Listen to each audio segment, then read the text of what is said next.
Okay, so hey guys, welcome to the English class. I know we're still waiting for some people, but welcome and online today, Bivi, Gustavo, and Valeria.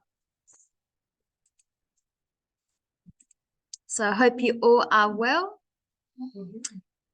And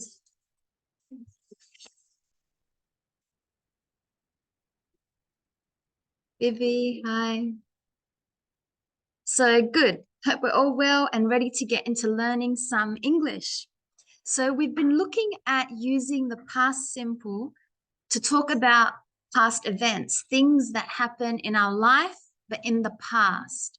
We know how to ask questions about how was your evening? How was your night? How was your weekend? And we know how to have an opinion adjective, which just means that we know how to say how we feel. So if someone said, how was your weekend? We can say, it was great. It was fantastic. It was awesome. Or, it wasn't too bad. It was okay. It was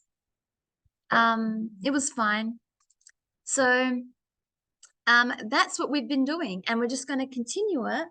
But today with some writing. So we're looking at writing thank you messages.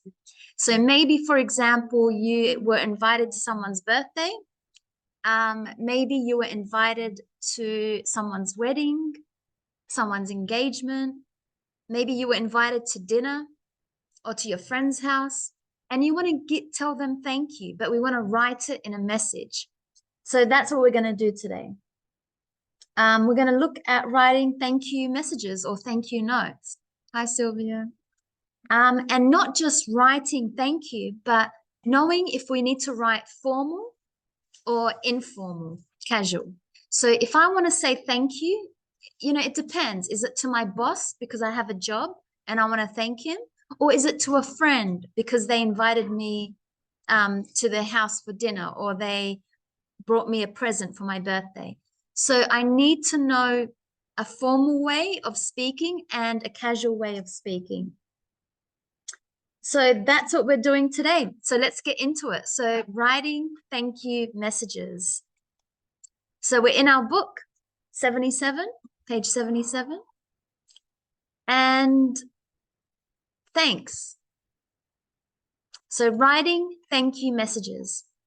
Do you ever write a thank you note, email, or letter to people? If yes, is it for any of these reasons? After a meal at someone's house, so that means food when you're invited to dinner. When someone gives you a present, maybe for your birthday or your engagement, or if it's a religious thing, maybe for your communion or bar mitzvah, to a client or customer at work, or after you stay with someone in another country. So when did you last write a thank you letter or message on your phone or WhatsApp message? When did you last, does anyone want to tell us about the last time they wrote a thank you message? Ronan? Maybe to your sweet mum, because she always gives good advice. So you say, thank you, mum. I really appreciate that advice. It helped me so much. Or when was the last time you wrote thank you to someone? It could just be a short message like, thank you. I'm so glad for your help. Yes. Yes. But when and to who? When? Yes. My mom? Yes.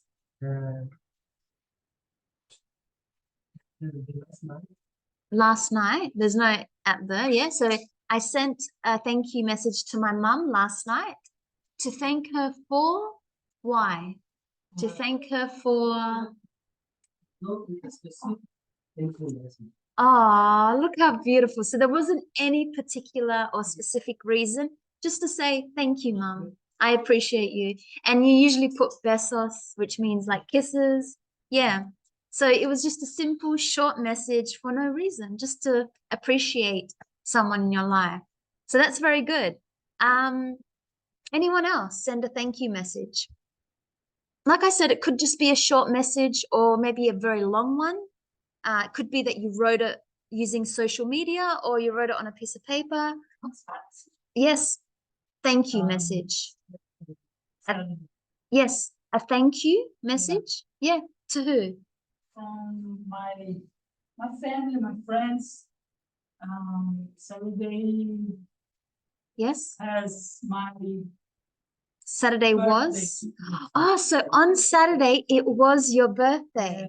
Oh, so happy birthday, late birthday for Saturday. So you got, oh wow, 35.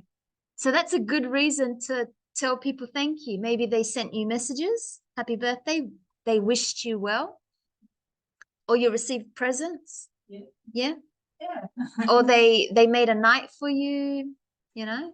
Yeah. That's good.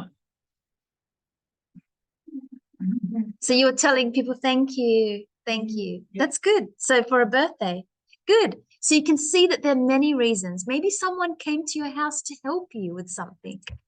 Maybe someone helped you with your homework. Yeah, I know. That's his new nickname. Hey, Andres, too. And all I have to do is just like this. That means, hey, Jose. So many reasons that we need to thank people, to tell them thank you. And it could just be a simple message, short and sweet, or it could be a longer message. So let's look at the ways that we need to write.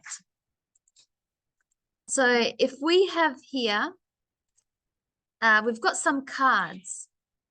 So we're going to imagine these are like little cards.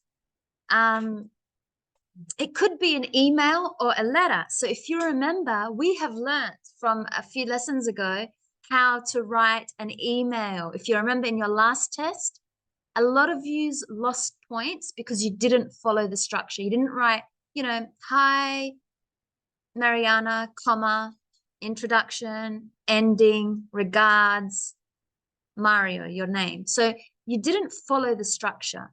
So it's really important when you write an email to do that.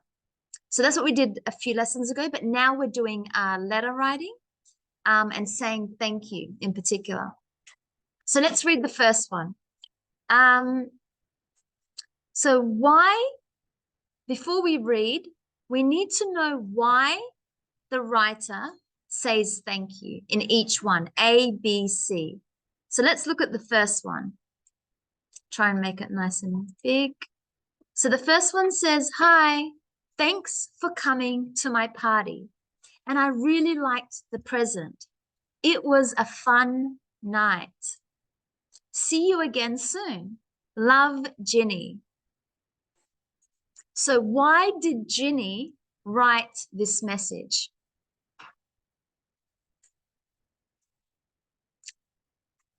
Because it was her birthday and she received a present. So she's telling the person thank you. Yeah, it's a birthday thank you note. Yep. So let's write some notes. So yeah, it's to say thank you.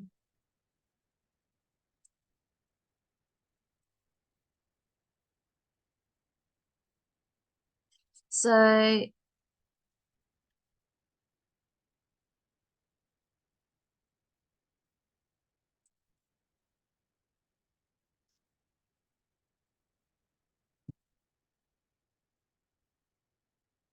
okay, so the answer for the first one is to say thank you for the present that I think Ginny maybe is a girl's name that Ginny received on her birthday.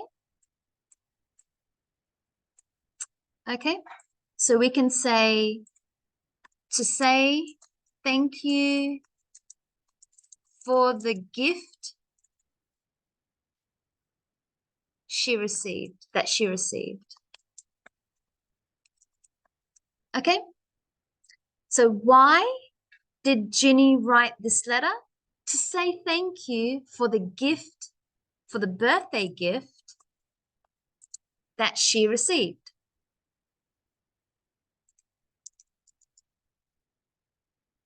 Yeah, so that's pretty simple. Why? And it seems like it's someone she knows well because she said, love, Ginny.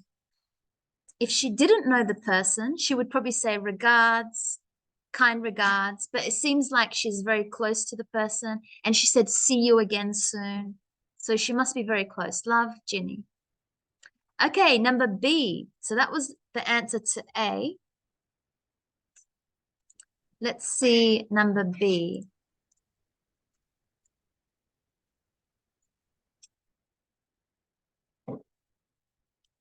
So number B, let's read the message. The message says, Dear Nadia, thank you for your work in Rio. The conference was very successful. In particular, we enjoyed the meal on the last night. Everyone in the team sends their thanks. See you again next year. Best regards, Sanjit. Hey, Diego. There's many people online today. So why did Sanjit write this email? Pon este y no puedo apretar eso porque ese es el close. So I think it's an email. Why did Sanjit write this email? And it seems like it's a formal email. Because he says, dear, you wouldn't really say that to a friend. You just say, hi, Nadia. So it seems like this is a formal email. Maybe it's to his work friend. Thank you for your work in Rio. The conference means like when the workers come together, you know, to make a night where they share their work with people. It was very successful. We enjoyed the meal. Everyone in the team sends their thanks. So it could be a work email. So why did Sanjit write this email? To thank his work mate, Nadia, for good team effort. For good team effort, for good teamwork.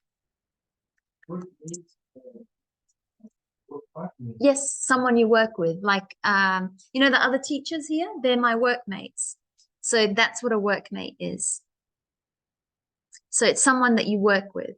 Yeah, it's like saying your classmate, you've got workmates. So to thank his workmate, Nadia.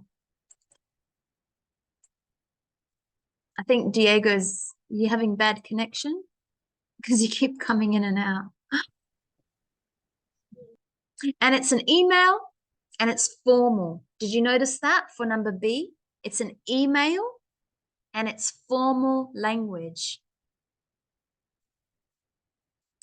Okay, let's go to number C. Dear Mr. Keeping, thank you very much for attending our Spanish course last year. We hope it was useful. Please find attached some information about our courses for the next academic year. I look forward to hearing from you in the future. Yours sincerely, A.M. Freeman, Course Administration. So why did A.M. Freeman write this email? It's a formal email to Mr. Keeping.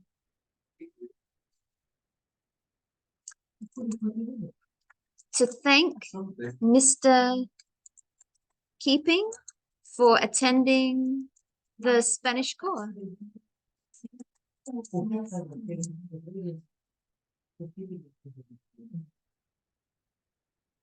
Okay, so really simple. So number A was a casual message. Maybe it was on SMS, maybe it was on Instagram, Facebook, WhatsApp. It was a casual message from Ginny to someone close that she knows to say thank you for the birthday gift that she received.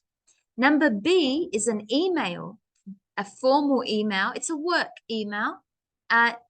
So Sanjit wrote to thank his workmate for good team effort, for the successful conference, for your work. So for her good to thank his workmate for her good teamwork. For her good teamwork or for her work.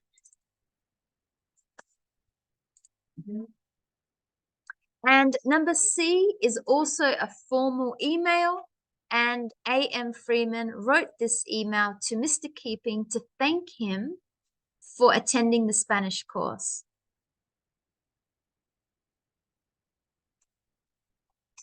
Okay, so we all understand these messages and the reason why we're writing to say thank you.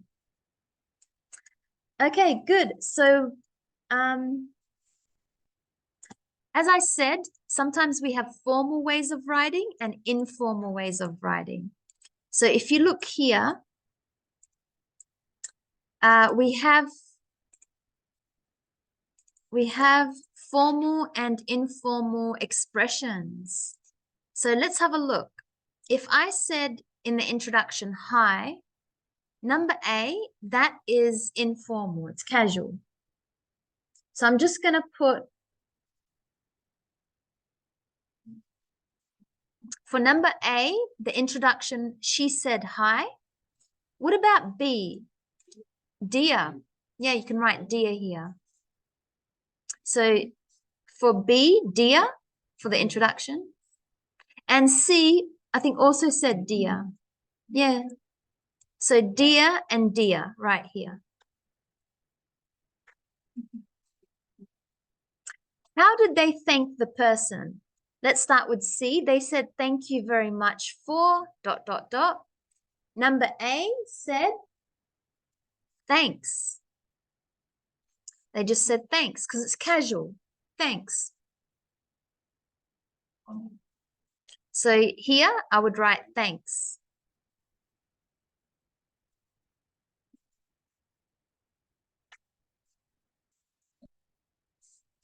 What about number B? Thank you. Yep, so I would write thank you here. They just said thank you ...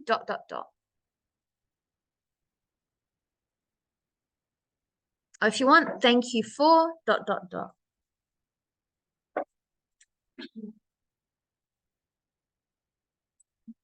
How did they talk about the future contact? How did they say, like, if they want to see the person again? Let's start with B. Number B, that was from Sanjit. He said, see you again next year. What did A say? See you again soon. So that's a bit more casual. So in A, you can write see you again soon. And in C, I look forward to hearing from you in the future. So that's a long one. You have to write that here. I look forward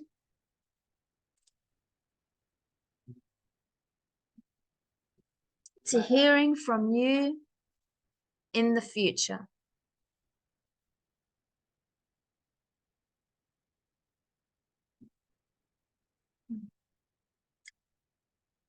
And the ending for A, what did they say? Love. Yeah, love. So again, that's more casual. It's someone that you know very well. You're very close. It's like saying love, besos, or, you know. B says best regards. So you can see that's a work. That's how you speak to your friends at work. Best regards. When you don't know the person very closely. And C, yours sincerely. Yours sincerely.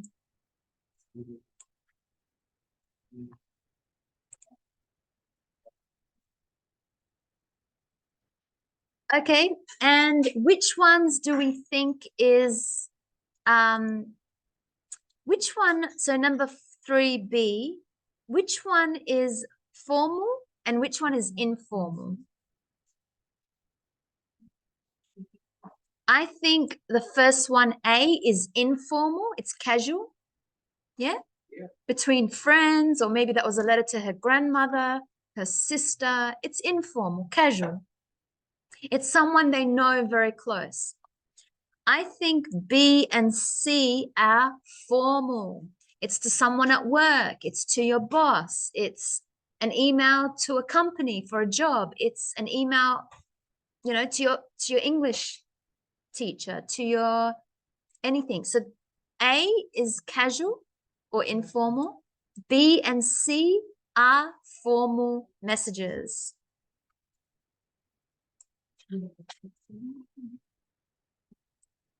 So let's look at some rules before we do the exercises. So we make sure we understand the rules. So when you have formal, you would write something like this.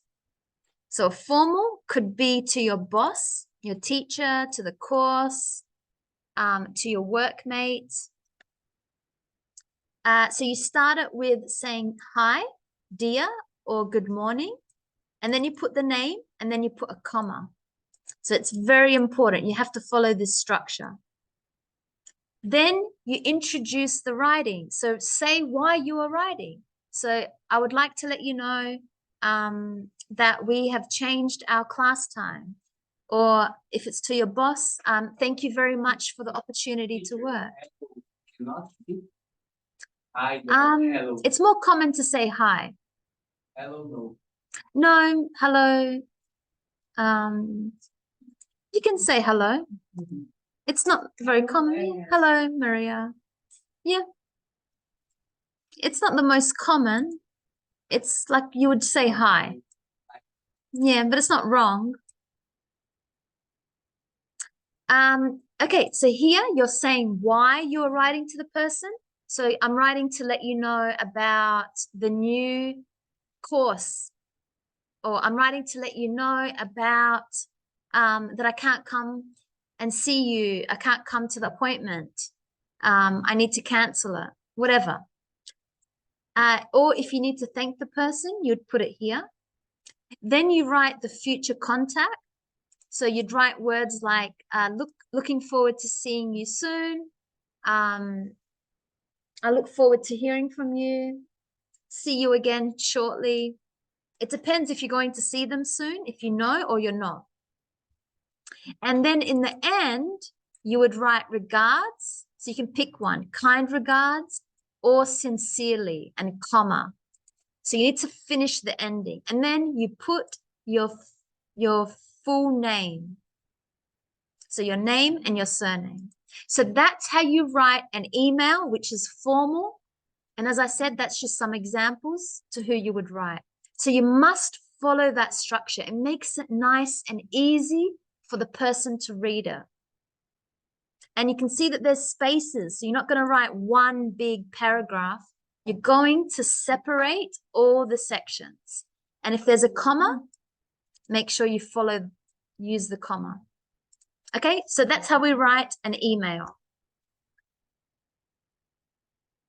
Any questions with the email writing? Formal email writing?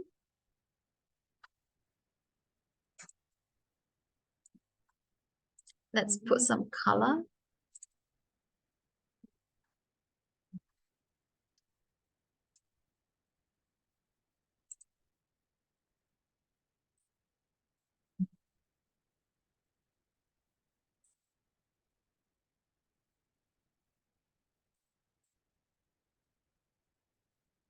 Okay, so you got some rules there.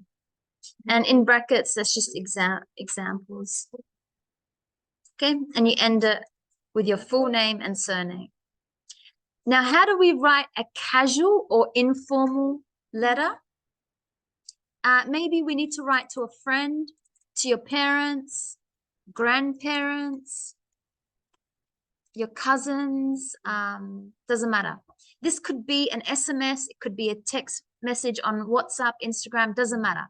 This is just a casual, informal writing. So you would say hi or hey and put the name, comma.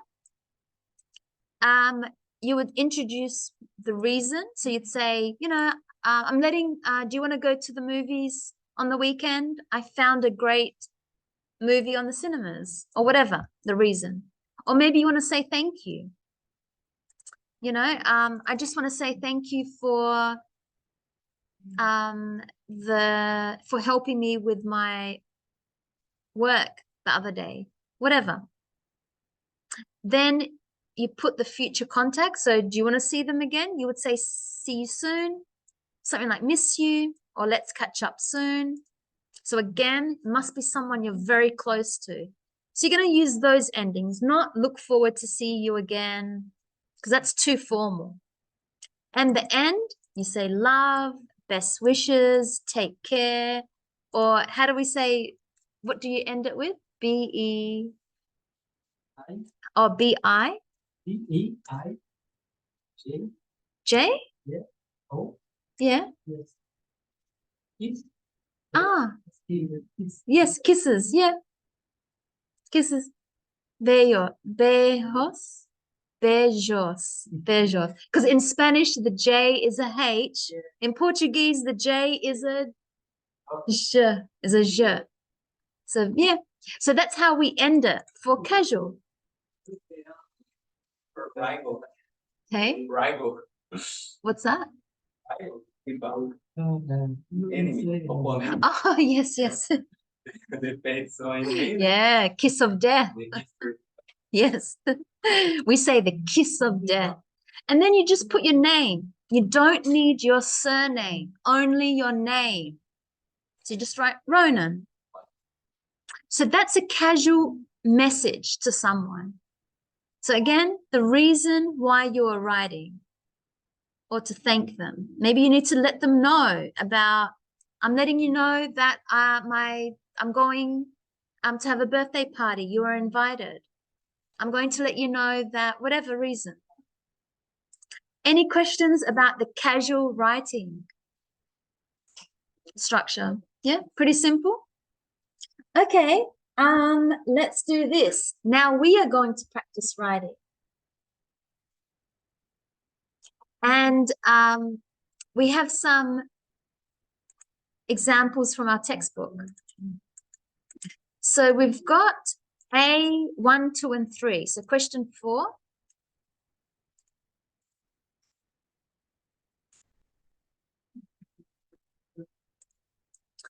Okay, so I'll let you write it together. I'll put you in groups and we can write it together. So you can see that number 1, you have to pretend that you were, remember in the past, that you were in England. So you were in England and someone invited you to their home. You met his family and friends and you had lunch with them. So you got to imagine last month you were in England and you want to write a message to them to say, thank you. I really enjoyed the dinner. It was so great to meet your family. You have such an amazing family. The next time I'm in England, I'm going to see you. But please, if you're ever in Australia, come and see me. You know, kind regards, your name, whatever. Number 2, but I'm going to give you a number, which one you write. You were on a 10-day visit to a university in Vietnam. Someone at the university showed you around Ho Chi Minh City on the weekend and helped you during your visit. So that sounds a bit formal. So I'm going to write an email and thank the person for their help. I might thank you for showing me around the campus. I would have got lost. It's such a huge university. I'm so glad that you showed me around. Now I know where to go for my courses. And it was an amazing experience. I thank you very much. Regards, your name. Number 3, you work for a sports equipment company, maybe Nike or Adidas. A customer bought some products from you this year. Email some information about your company's new product for next year. So I'm going to contact the customer. I'm going to say, hi, dear Stephen, whatever their name is. I'd like to let you know that we have a new product for Adidas. It's a new shirt or it's a new whatever. It's on sale this weekend. We're launching the new product and we'd love you to know about it first because you're a valued customer. So hope to see you around soon. It's got to be formal.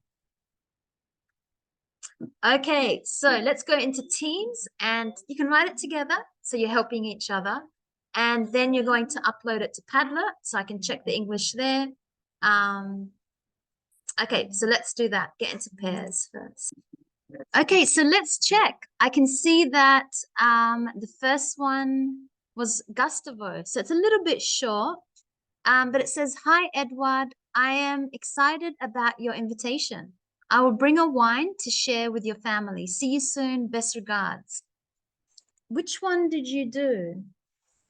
That looks like you might have probably done your own. Which number did I give you to do, Gustavo? 1, 2, or 3? Who's Gustavo group? Number one, teacher.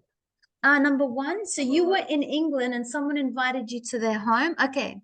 So hi, Edward. It has to be in the past. So I'll let you fix that up because you were in England maybe last year, last month, and now you're back home. So it's not a future, it's in the past.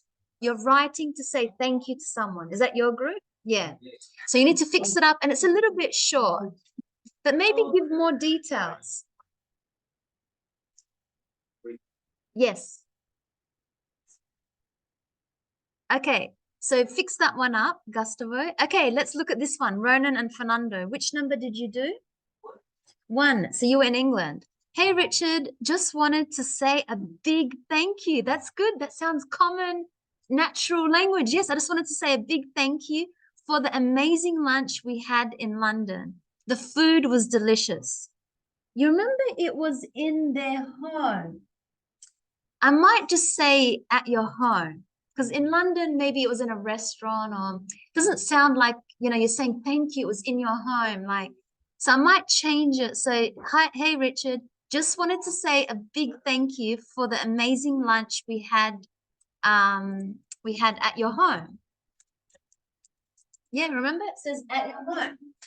The food was delicious. Good, we're using feelings. The food was delicious. And it was great to spend some time away from work. Well done. We enjoyed getting to know you a bit better and learning more about, I might say here, London, because I took it off from before, and learning more about London. Were you in London? Yes, it said England, so you can pick anywhere. We can't wait to do it again next time. I'm in London. Perfect. Very natural English. We can't wait. I might say I here. I can't wait to do it again next time when I'm in London. 2 people. Yeah, that's fine. So we can't wait to do it again next time when we're, in London. That's okay. You meant to pretend you're one person, but that's fine when we're in London. See you soon, Ronan and Fernando. Amazing, amazing. Because it sounded very natural English. It had great details. It sounded like a real letter. Like is very good. I really enjoyed reading that one. So I hope you understood why Ronan and Fernando had such a great email. It sounded very personal. They gave details. They showed, we can't wait to do it again. See you soon. So really good. And hey, Richard. Good. Okay, next one. Clayton, which one did you write? Which number? Number 1, 2, or 3? 3? Okay.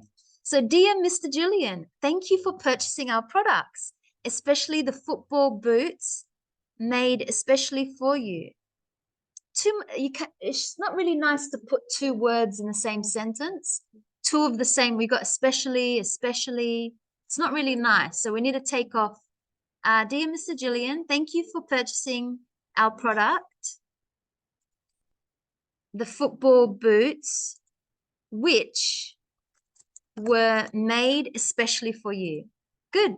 So he already purchased something. Next year, so just to let you know, or we would like to let you know that next year we will have a new line of shin guards and goalkeeper gloves. You don't have hope to see you soon. You don't have your ending. So you need to say, we look forward. Don't forget the ending. We look forward to seeing you in store soon. Or if you want, I have attached an email. I have attached a brochure because you want to try and get him to come back and buy the new product. So I have attached a brochure or a flyer. I have attached some information about the product, some info about the product. So now you're trying to catch him. Look forward to seeing you soon. Look forward to seeing you soon. Best regards, Clayton. Good. So again, this was a formal email. Clayton was working at some sports company, maybe Adidas or Nike, and he's writing an email to a client, to a customer, and telling them that there's going to be a new product. Well done. That's good as well. It's formal. It's you forgot the ending. So you got to remember, look at the structure. Look forward to seeing you soon. We hope to see you in store soon. Okay, David and Jose, which number did you do? Number 2, you were in Vietnam. Hey, Fernando, thank you for showing me around Ho Chi Minh City. I felt lost without your recommendations. Yeah, very casual. I felt lost without your recommendations. I appreciate, again, it's not nice to kind of put 2 of the same words. You know, again, recommendations. You got to pick another word. I appreciate your help during the tour of your wonderful city. See you again next summer. Best regards, David and Jose. Yes, good. So, very casual. You got to put a capital letter for the name of the person. Thank you for showing me around the city. I felt lost without your recommendations. Yeah, not common to say that. I felt lost without your advice. I appreciate your help during the tour of your wonderful city. Good. So try not to use the same word. You said recommendation, recommendation. You have to pick another word. Advice, your help, your support. So there's lots of other words. Good. And it has a nice ending. See you again next summer. Good. Very casual. Diego and Vivi did number 2. They were in Vietnam. Dear Diego and Vivi. And then it's from Diego and Vivi? No. So we need to write this to Dear Tom. Dear Tom, Diego and I would like to express our sincere gratitude for the incredible visit to Vietnam University. Good. The comprehensive presentation of the university detailing its faculties played a crucial role in our course selection. This is fantastic, very formal, good. We deeply appreciate the attention devoted to us and the opportunity to explore the vibrant city of Ho Chi Minh, as well as the culinary and cultural richness of the country. We look forward to a reunion soon.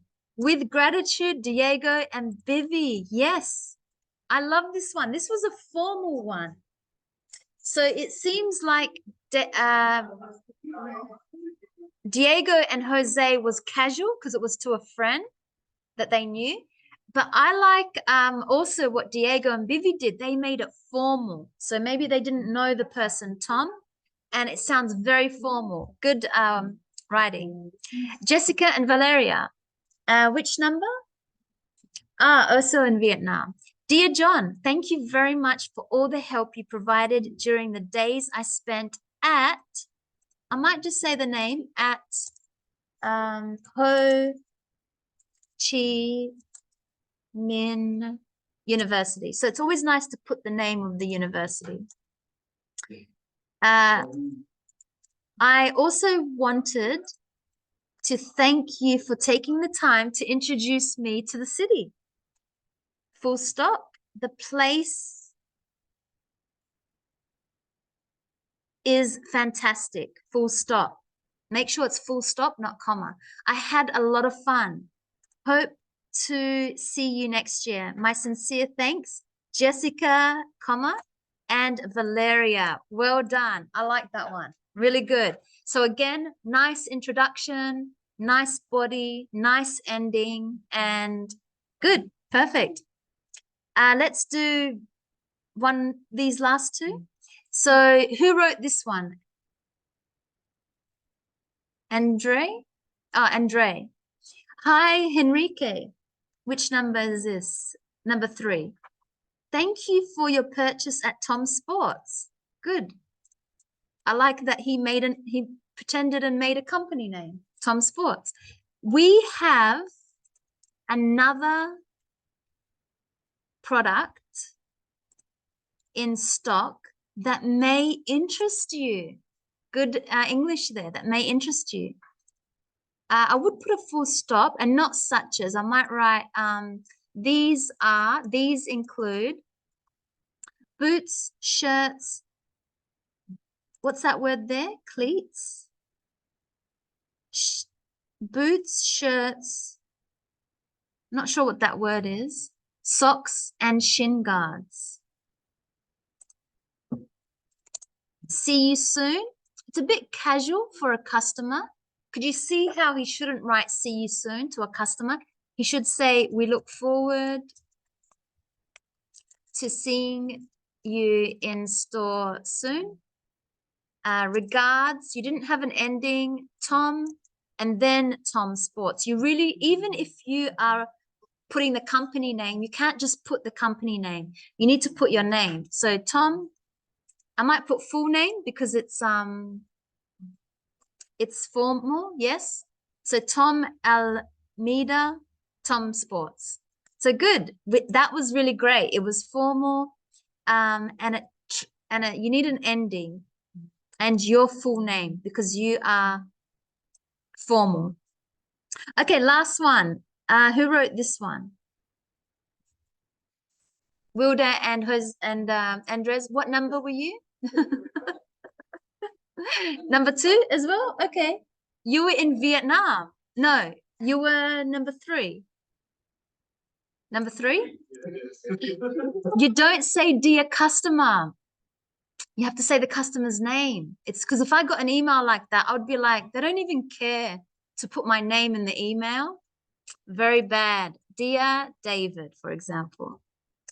So dear David, because now it sounds like you care, that you remember who the customer is. So dear David, the new Samsung Galaxy Z series, it's a bit too fast that you're trying to sell him.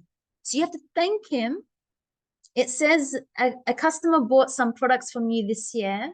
Email some information. It might be nice it's too quick to sell. Like, I want to sell you this. Instead, dear David, thank you. We hope you are enjoying your purchase. You know, it's a nice, like, to let him know that we remember that you came and you brought something. So we hope you are enjoying your product. We hope you are enjoying your product. Again, you can't just start with the sales. We would like to let you know about the new Samsung Galaxy Z series, which landed when? Which landed last week, maybe last week. And you're going to want to get your hands on it. I like that. You're going to want to get your hands on it. So that's a nice expression. That's fine. The next evolution is foldable. I would say this phone is foldable as it is foldable. Okay, so you're going to want to get your hands on it as it is foldable. Unfold your new mobile experience you never thought possible. Better yet, buy any Galaxy Z F Folder F, Z Flip 5 or S23 series and get the latest 4mm Galaxy Watch 6 for $0. We say not for $0, for free. Offer ends 9/12/23. We say the month is in the middle. So it has to be the 27th. That's the American system. So we put the day first, and then the month, and then the year. Terms and conditions apply. Well done. Best regards, Andy Will Company. But you need a name. So let's put Andres and Wilder from Andy Will Company. Good. But it's the name of a company. Well done. That was a fantastic. You sold a product. You gave details about the product. And not only that, you gave an offer that they will get the watch for free. So very good. I like that you tried to catch your customer with like, you're going to want to get your hands on this. And best regards, you need to put your name. Even if you want to put your company name, you need to say Andres and full name or Wilder full name from Andy Will Company. I like that. You guys would make good business partners. Okay, so great. I love that you were able to write emails. There was a little bit of practice with making sure we have the correct structure, but good. You understand what's formal and what's casual, and you did the task very well. So I was happy with that. So let's have a break. When we come back, we're looking at objects from the past and talking more using our past simple and also presenting our objects to the class. So that will be very interesting to watch. So we'll come back after the break, guys. Okay, so back into our lesson. We have objects from the past. So remember, objects is like, it's a thing. It's an object. And these are from the past. So I'm looking at the photo. There's something, looks like it's a piece of object that is in a museum. And it looks like the caption says, an ancient object at the Museo del Oro in Bogota, Colombia. Do you know what? It looks like a helmet. Yeah. Is that right, Jose? Wilda? Fernando? Clayton? Julian? Have you guys been to this museum and seen this object? You have? Yeah? So it's an helmet maybe for the ancient civilization? Yeah. So it's a very original, very amazing object. Okay, so that's what we have. Very interesting. Let's go to the next page. So let's read these sentences and match the words that are in the bold. Remember, bold just means in black, with A to G. And we'll take some notes. Okay, so we have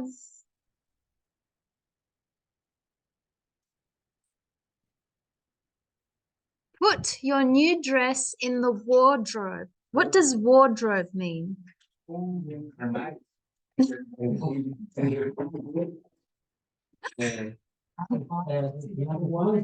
Closet. Yeah, exactly. Yeah, closet for clothes. So I think it would be number one is a cupboard in the bedroom for clothes. So we say it as wardrobe.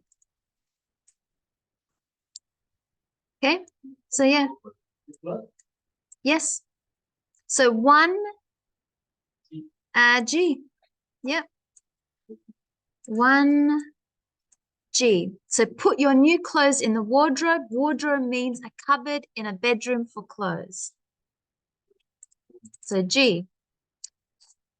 This old family photograph reminds me of my grandparents. So this is a verb. It's an action. What does remind me or to remind someone or to remind someone of. What does that action mean? No? It makes you remember something. D. Yeah. Number 2, yeah. So reminds, you know, this, if you meet someone, you can say, wow, you remind me of someone I know. So you remind me, it makes me think of something that I know before, or someone or something. Because you could talk about an object. Oh my God, this object reminds me of the toy that I had when I was a child. Or someone, you remind me of my grandfather. So yeah, that's an action word. It's a verb, remind. When I was a child, I had a scary teacher. It's an adjective. What does scary mean? Yeah, it makes you feel afraid or worried. See? Yeah, I was scared. It's scary. So the verb is to be scared. So I was scared, or the movie was scary. That person was very scary. So one is a verb and one is an adjective. The one that has an ed, that's a verb. I was scared. I am scared of something. I was scared of my old teacher. So that's the verb now.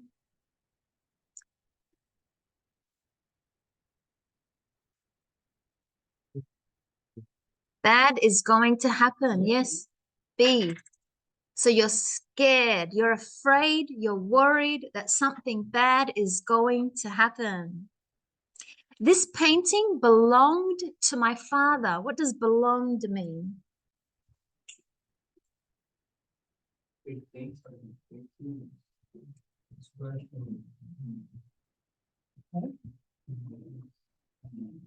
No? A. It was the possession. Ah, is that what you're saying, Jose? Possession. It's something that is yours. Possession. Yes. Belonged means who is it for? Like, who does it belong to? The painting is my father's. It's his. It belongs to him. It's his possession. New York is an incredible city. Incredible is an adjective. What does it mean? It's incredible. Really great. Really great. Yeah, it was incredible. How was the movie? It was incredible. How was your English class? It was incredible. How was your date? It was incredible. Wow, I love your new dress. What does the expression wow mean? An expression you use when you are surprised or excited about something. Yeah, F. Good. So lots of new words there. Verbs and adjectives. So the pronunciation, wardrobe, reminds, scary, scared, belonged, incredible, wow. Yeah. Yeah. And even better when you say it like that. Okay, now we are going to watch a film, a little short film. And 3 people are talking about objects from their past. This object, this one, and this one. So we need to see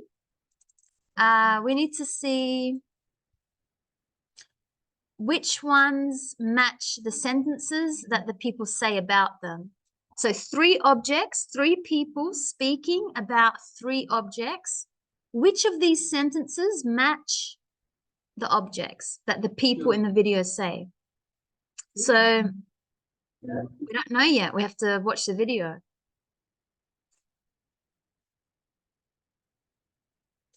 Okay, so let's watch and do number 3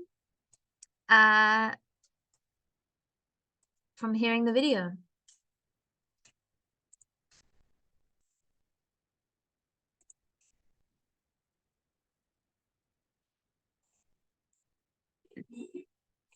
This is my mom's dress.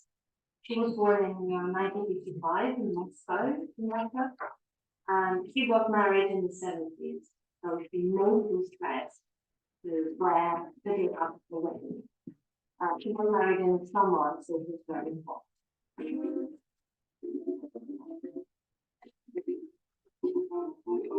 Many years later, I found this dress in my mum's wardrobe, and I thought, wow, it's such a great dress.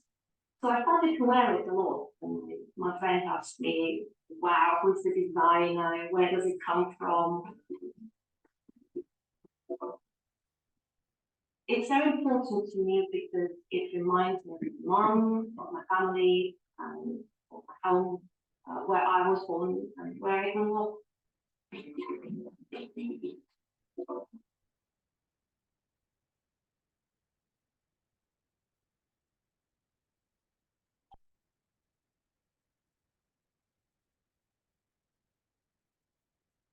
This was a very special book. It's called On Brown School Days.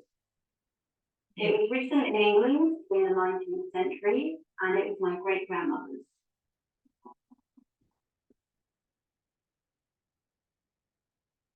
It was special for my great-grandmother because it belonged to her first husband. They were married in 1898, but he died in 1901. Her first husband was called Charles Ellison, and his teacher was called Mr. Montgomery. Mr. Montgomery gave Charles the book on July the 31st, 1890.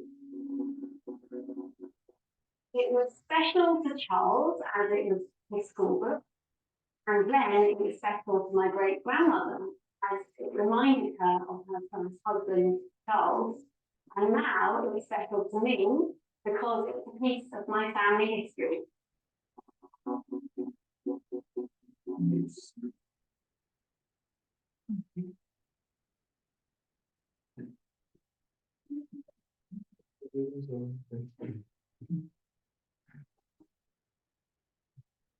When I was a child, I visited my grandparents' house every Sunday. I loved visiting my grandparents' house. But there was one thing in the living room that really scared me. It was this. Very serious, very scary.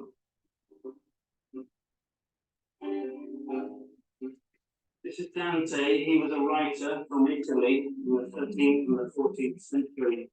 And he has this incredible nosed fin.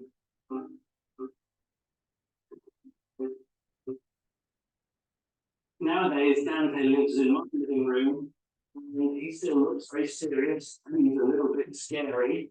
But every morning I like getting up and looking at him. My children now think he's a bit scary too.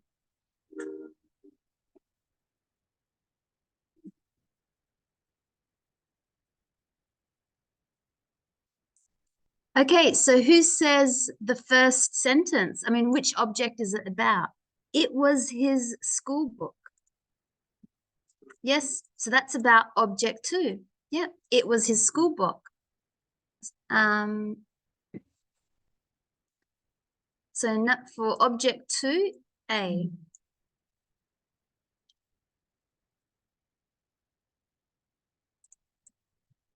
Yeah. How about he's very serious and very scary? 3. I started to wear it a lot. 1, the dress. He has this incredible nose and chin. 3, yep, the Dante. It's very important to me because it reminds me of my mom. The dress, and it's called Tom's Brown School Days. 2, the book. Yep, good. So that's the answers. Okay, now we are going to watch the video one last time. And you're going to see these sentences, 1 to 10, match them with A to J.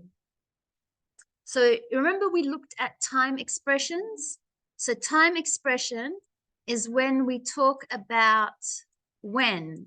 So was it last night, last year, 10 years ago, in 1955, in the 70s, years later, in 1901, Nowadays, that's a time expression. So which of these time expressions, 1 to 10, go with the sentences A to J?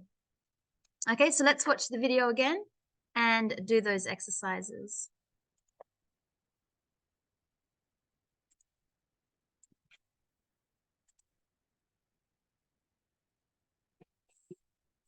This is my mom's dress. She was born in 1985 in Moscow, in Russia. She got married in the 70s. So she made this dress to wear the day after her wedding. She got married in the summer, so it was very hot.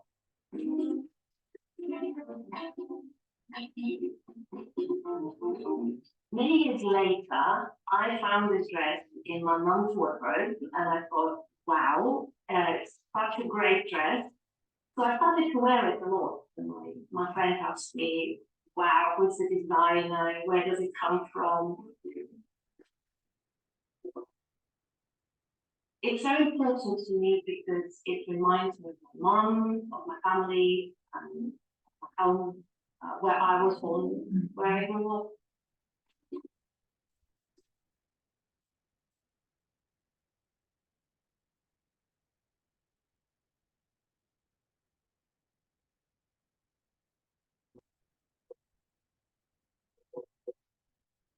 It's a very special book. It's called On Brown School Days. It was written in England in the 19th century, and it was my great-grandmother.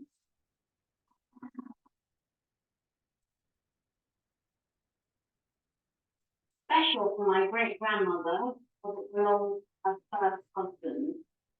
They were married in 1898, but he died in 1901.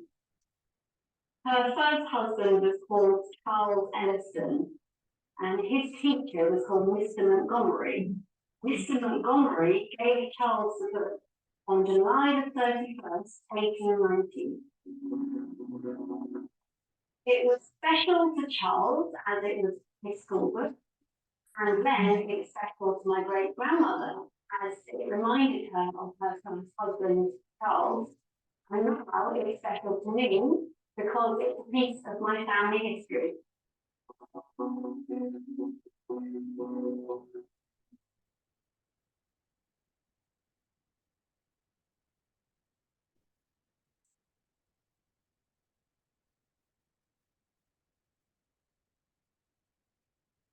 Child, I visited my grandparents' house every Sunday. I love visiting my grandparents' house. But there was one thing in the living room that really scared me. It was this. Very serious and very scary.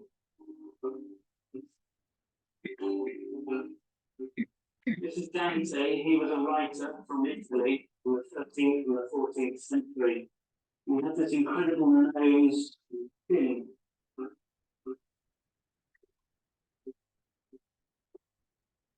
Nowadays, Dante lives in my living room, and he still looks very serious, and he's a little bit scary. But every morning I like getting up and looking at him. But my children now think he's a bit scary too.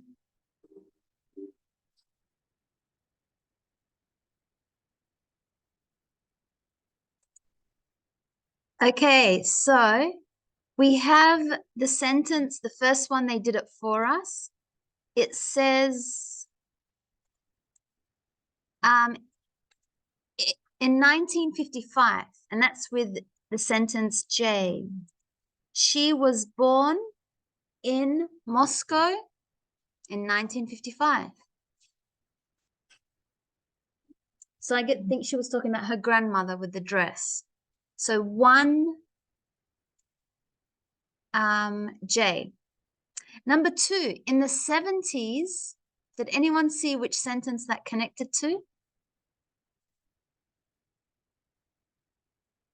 2B, she got married. So in the 70s, remember we looked at way earlier in the lessons, we looked at talking about the centuries and which years were in the centuries. So in the 70s is the same as saying 1970, which is the century, the 20th century. So in the 70s, she got married. To be. Number 3, the day after her wedding, she wore the dress. 3E, she wore the dress.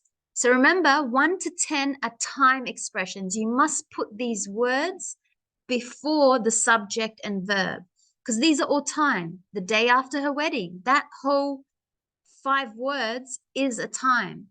Years later. It's 2 words, but it's showing you when. So this time, years later, what sentence does that connect to? Her daughter found the dress in the wardrobe. Years later, then it's got the subject, her daughter, the verb, found. So 4C. If you didn't get that one, might have been a hard one. In the 19th century,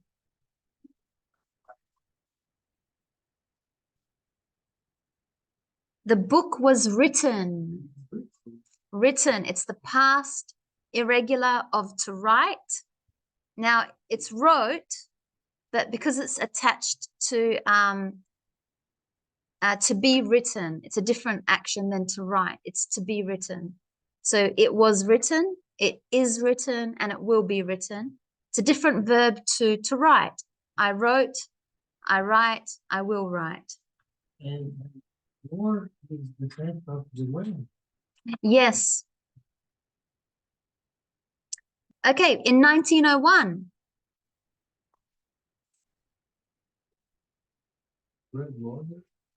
First husband died. Yes, her great-grandmother's first husband died in 1901. So 6G. On July the 31st, 1890, what happened then? Number 7. If the book will come in Edison. Yeah, to Charles Elliston. Yeah, Mr. Montgomery gave the book. So past irregular verb gave, which comes from the verb to give. So he gave the book to Charles Edison. It's a finished, completed action. It's not happening now. When he was a child, number 8. He visited his grandparents every Sunday. He visited his grandparents every Sunday. In the 13th and 14th century, Dante was a writer in Italy. 9D.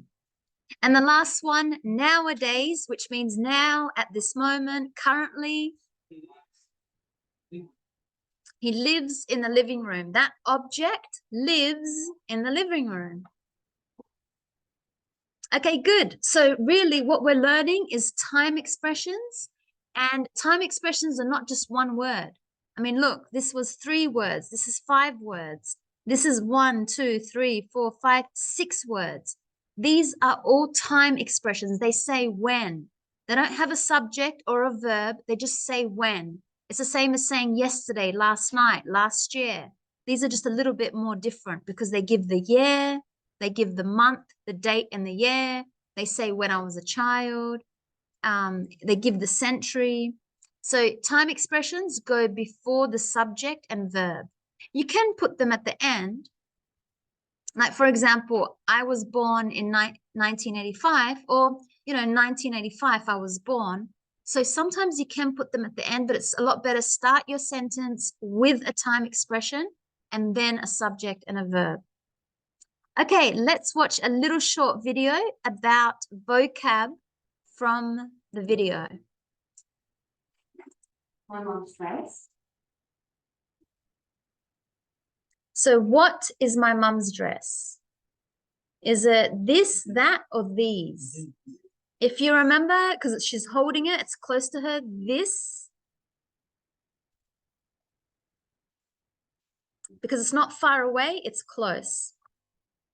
It's very important to me because it reminds me of mom.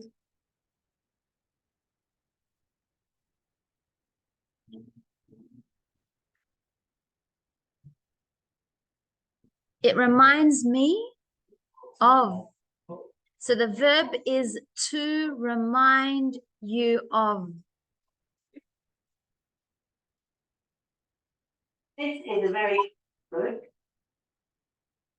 You can almost hear the answer. This is a very special.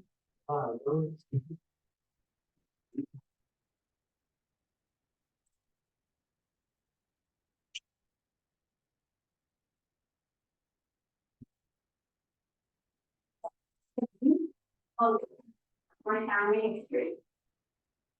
It's special to her because it's a.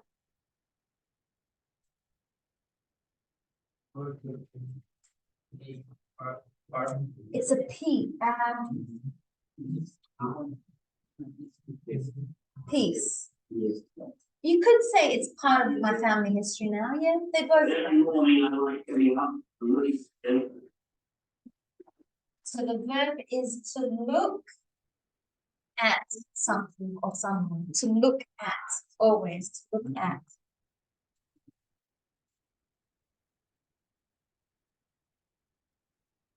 Okay, good. So now I have a very interesting activity that we're going to do. So I'm going to change it a little bit. We're going to go into groups and you're going to pick an ancient object. So make sure you understand not just any object like a book or iPhone or water bottle or laptop, an ancient object from a long, long time ago, maybe from thousands and thousands of years ago, from the time of Jesus, or you know, a history of, from your country, or a history of France, you know, an ancient object. And you're going to present it in your group. So you're going to come up, I'll put an image in the background, and you're going to talk about it.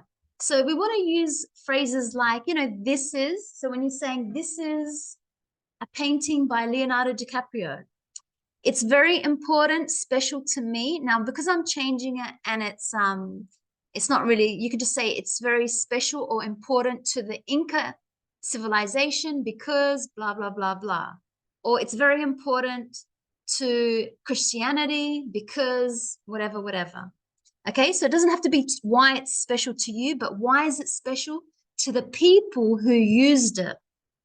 It reminds me of, if you want, you can say, you know, it reminds me of feeling really peaceful when I look at it, or reminds me of, you know, someone who, like that helmet of strength, and, you know, how much they would have fought in the war and whatever.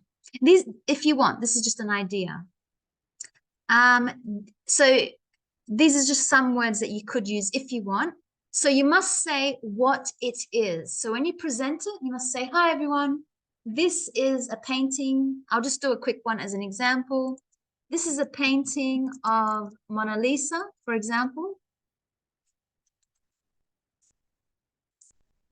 Not the yes, not that one, the original one.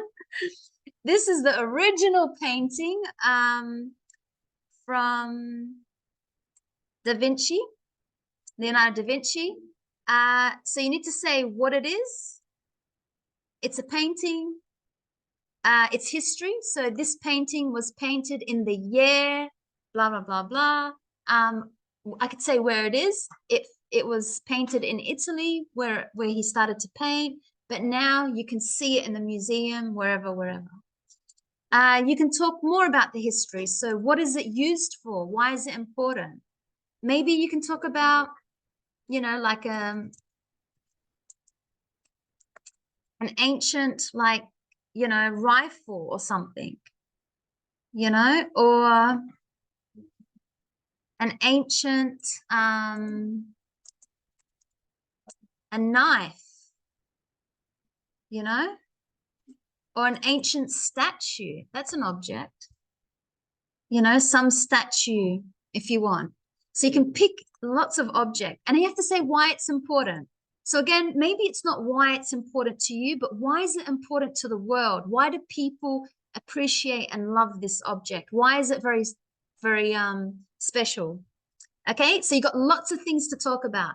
try and present your presentations well. So last time with some students before, I noticed it was a bit messy, like they didn't have a clear, you know, like flow of how they're presenting. So it's always nice, give a bit of the history first, explain what it is. So imagine we have no idea what it is. Give us the name. Who did it? What is it? Even if it's like we can see it, but just explain to us what it is. Give us details about the object. And tell us, you know, why is it special? Its history, why is it important? So if you want, follow this structure. The first person in the group can say what it is. The second person in the group can present the history. And the third person can say why it's important in the world, this object. Okay, so you got lots of ancient objects to pick from. Now, another thing as well, I will recommend, because I noticed from my previous students, it sounded like they were using Wikipedia. So it got a bit boring to hear them speak and nobody could understand what they were saying because it sounded like they were just reading Wikipedia. So try, because it's a presentation, make it simple language. Even if it's just like, hey guys, guess what? We're going to talk to you about this object. This object is in Colombia right now. So make it conversational. Don't make it sound like you're reading from the internet. No one will understand you, and then you're not really going to have a great presentation. So it's meant to be fun, you know, get people excited. If you want, you can ask them, hey, does anyone know what this object is? Does anyone have a clue? Can anyone guess? So you can, if you want, ask questions to your audience. Get them to, you know, do you guys know what year this was created in? Who would like to have a guess? So you can also do that. That makes it more fun, you know? But the most important thing is keep the language very casual, very, very casual, very simple. That's the best way. That's what presentations are meant to be, even for a native speaker. They're meant to be casual and fun and exciting and easy, you know, like you need people to understand what you're saying. So are we all ready? Let's get into groups and then we'll present. Okay, so if you remember, we're going to talk about some ancient objects and we had some groups that are going to present. So everyone, let's listen to the first group. Okay, so everyone quiet. We've got the first group, Wilda, Jessica, and your partner. They are going to talk about, so guys, they're going to talk about the statue of Christ. I'll put up an image first, so one moment. Let me just quickly pull up an image.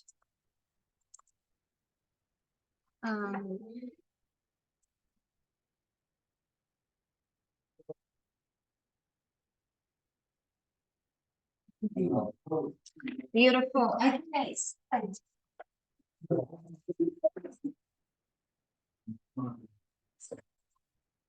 Hi there, please.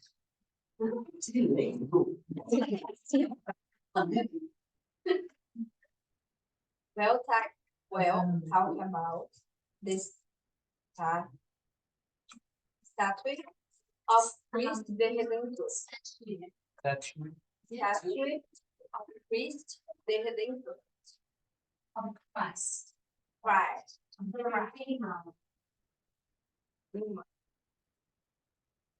This statue is one of the 7 wonders of the world. The construction of this stage began 1859. In 1859. 59. Yes.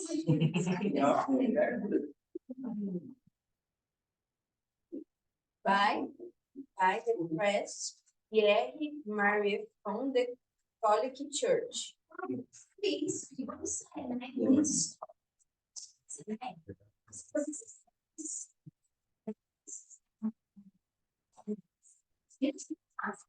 Please. Priest Pierre Marie from the Catholic Church.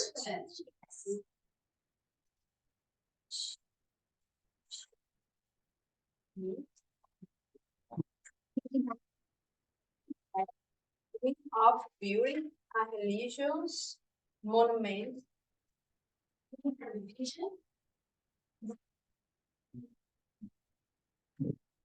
Has a dream of building a religion.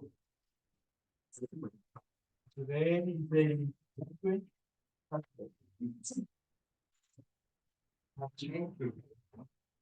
an important place for Catholics.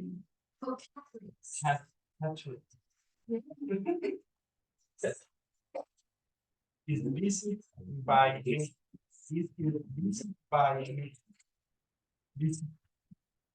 by many people around the world. It such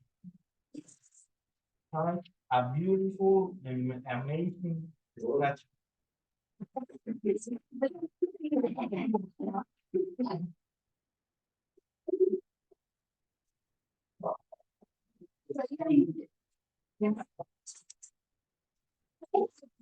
Pero no,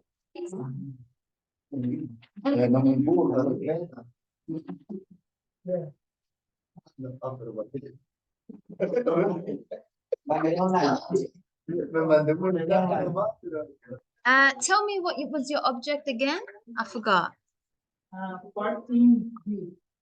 Ah, yes, 14B. This is an interesting one. What's the name?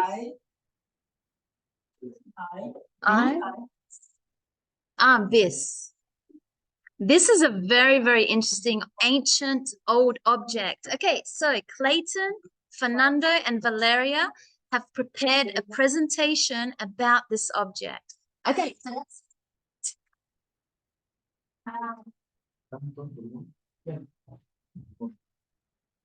no decía, Hello. How are you? How are you? See, I come here to present about the first airplane invented in the world.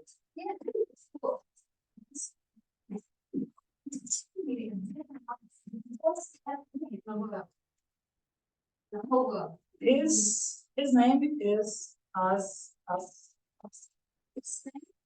his name has 14 B's. His name is 14 B's. That's the object. His name is 14 B's. Okay. The 14 B's also now as Oisel de Project has an airplane built by Brazilian Dr. Alberto Santos Dumont in 11 November of 1906. 1906. He won the Archdeacon Prize and the prize of the French Aero Club for 220 meters flying in Paris.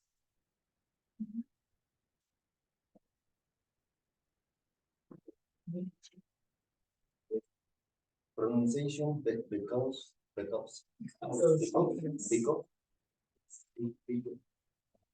it's important to me because Santo Dumont Santo created one of the most important means of transportation in the world. Indispensable, no, it's indispensable to that. Indispensable.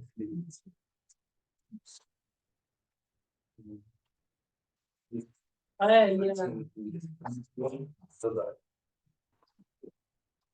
The word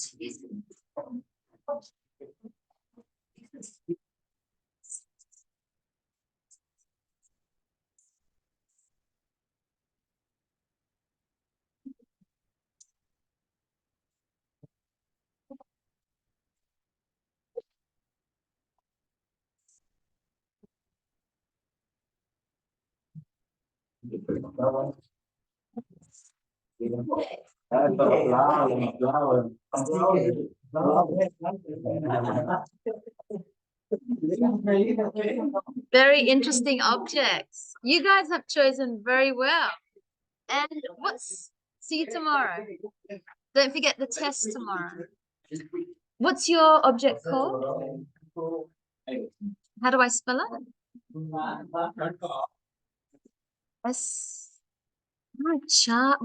Charcoal iron.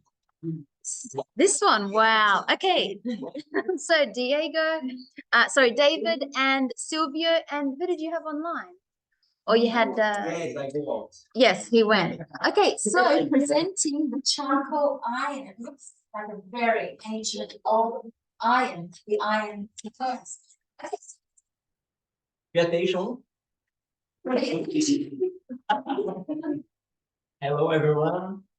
Hello. Hello. Hello. We are going to talk about the charcoal iron.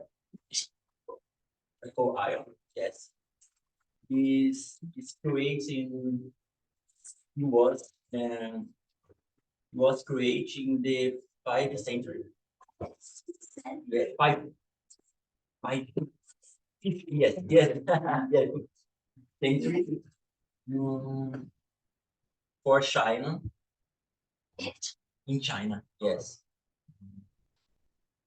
So I mean,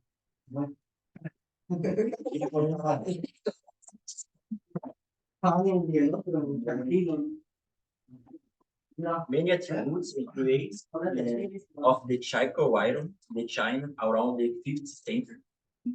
The piece they create was a metal ball. Metal ball. Yes. Yes, very heavy, yes. Metal ball, yes.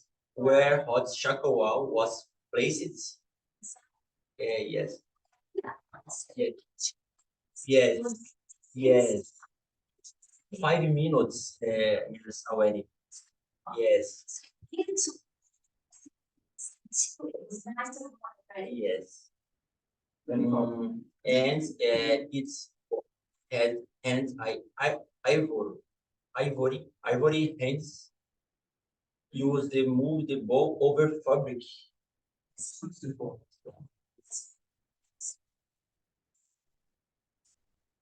Yes. Yes. Yes. Know what I mean? And importance. Why importance? The Chinese way is to use Brasilite. material with charcoal should wish had along handle for shorting or iron Handling for shorting. very close. I don't need it. Very good. So your teacher, your not also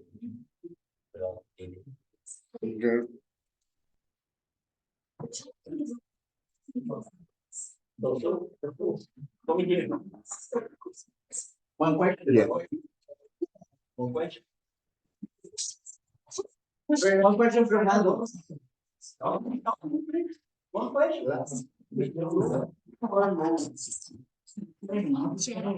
Because it allowed you to make the clothes nice and, soft. Very Yeah. And it was dangerous at the time. So we're very lucky now.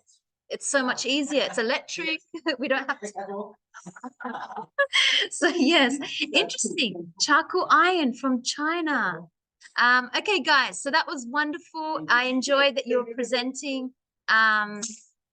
We had a lot of interesting stuff. I know not everyone had a chance to present, but we'll continue next lesson tomorrow. We can tomorrow. Yes, make sure tomorrow. So we have tomorrow. And yes, we'll present some more tomorrow, and then we'll look at the review for the whole unit. So that will be next lesson. We're going to recap the entire unit. So see you all tomorrow.